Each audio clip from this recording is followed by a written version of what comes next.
اور کسی مومن مرد اور مومن عورت کو حق نہیں ہے کہ جب اللہ اور اس کا رسول کوئی بات طے کر دیں تو وہ اس کام میں اپنا بھی کچھ اختیار سمجھیں،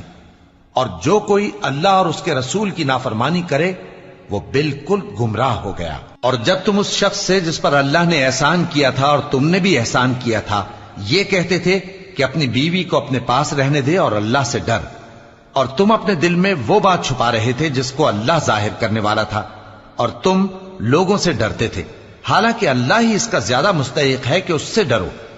پھر جب زید نے اس سے تعلق ختم کر لیا یعنی اس کو طلاق دے دی تو ہم نے اسے تمہاری زوجیت میں دے دیا تاکہ مومنوں پر ان کے منہ بولے بیٹوں کی بیویوں کے ساتھ نکاح کرنے کے بارے میں جب وہ بیٹے ان سے اپنا تعلق ختم کر لیں یعنی طلاق دے دیں کچھ تنگی نہ رہے، اور اللہ کا حکم واقع ہو کر رہنے والا تھا۔ پیغمبر پر اس کام میں کچھ تنگی نہیں جو اللہ نے